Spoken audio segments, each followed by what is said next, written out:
Cuando no te sobre el tiempo pero quieras un plato rápido y sin cocinado, este pastel de pan de molde mar y montaña tiene la combinación perfecta para alcanzar el éxito más inmediato. Para comenzar la elaboración de nuestro pastel salado, vierte en un plato 120 gramos de atún al natural bien escurrido. Lo combinaremos con unas 20 aceitunas sin hueso que iremos picando poco a poco. Por cierto, si hace poco que te has unido a las recetas de Food and Glory, te agradecería que me indicases aquí abajo desde qué lugar me estás viendo para saber dónde está creciendo nuestra comunidad.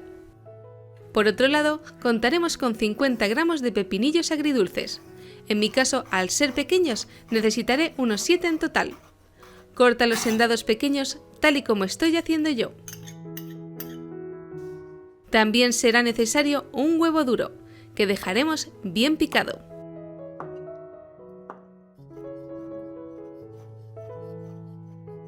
Incorpóralo junto al resto de ingredientes. Y para terminar este primer relleno, añadiremos jugosidad incorporando 4 cucharadas de tomate frito. Remueve bien hasta obtener una mezcla homogénea. Después, reserva en la nevera.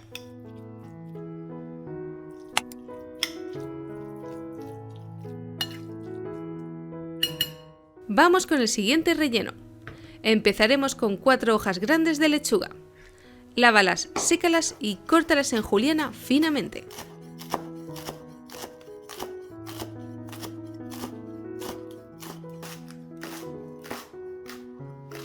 Introdúcelas en un bol aparte, donde también incluiremos el equivalente a 2 cucharadas soperas de maíz dulce. En esta ocasión utilizaremos un par de cucharadas soperas de mayonesa hasta lograr que quede cremoso. Mezcla bien hasta integrar.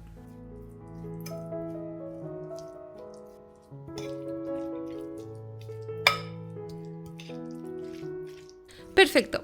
Para dar forma a nuestro pastel salado mar y montaña, voy a utilizar este molde alargado de 28 centímetros, que previamente he forrado por dentro con film plástico para facilitar el posterior desmolde. Como pan de molde, voy a utilizar estas 6 láminas alargadas sin corteza, o en su defecto, 12 rebanadas. Toma la primera lámina y colócala en la base del recipiente, ajustándola a sus dimensiones. Seguidamente, le untaremos en la cara de arriba una ligera capa de mayonesa. A este pastel le va genial el sabor del jamón cocido, así que toma la primera de las 8 lonchas que repartiremos a lo largo de su elaboración. También le pondremos queso emmental. En mi caso, necesitaré unas 6 lonchas para completar las dimensiones de este molde en las diferentes capas.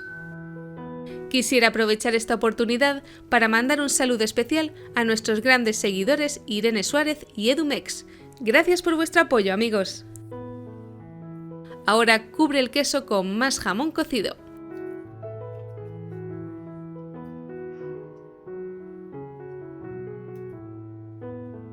Por encima añadiremos la mitad de nuestro relleno de lechuga, maíz y mayonesa bien repartido.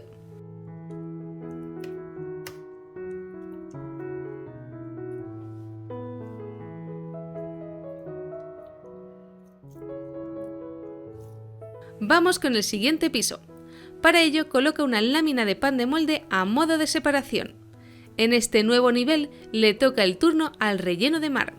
Viértelo todo y repártelo bien.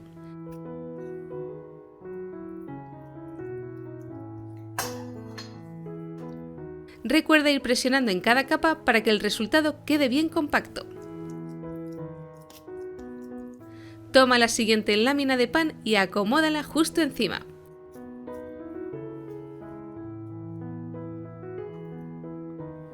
A esta también le aplicaremos un poco de mayonesa para dotarla de cierta humedad.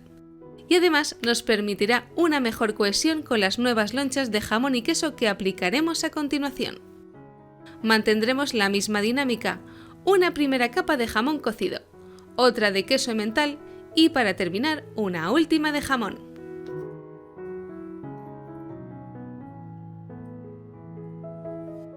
Al igual que en el paso anterior, colocaremos sobre esta loncha la mitad restante de relleno de lechuga, maíz y mayonesa.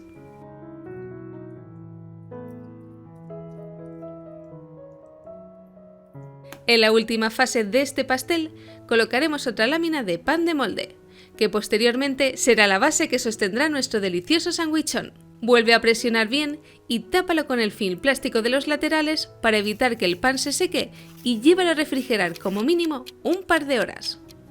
En el momento de servir, sácalo de la nevera. ¿Verdad que nuestra combinación mar y montaña tiene un aspecto increíble? Solo nos queda darle los últimos retoques para presentarlo a la mesa. Lo que mejor le pega a la hora de decorar es una generosa capa de mayonesa por encima, simple pero efectiva. Yo he optado por añadirle unas rodajas finas de rabanitos, unas ramitas de cebollino y aceitunas laminadas. Yo me despido por hoy, no sin antes darte las gracias por acompañarme en esta receta. Si te ha gustado, te invito a seguir nuestra cuenta de Food & Glory para seguir sorprendiéndote con más recetas que saben a gloria. ¡Chao!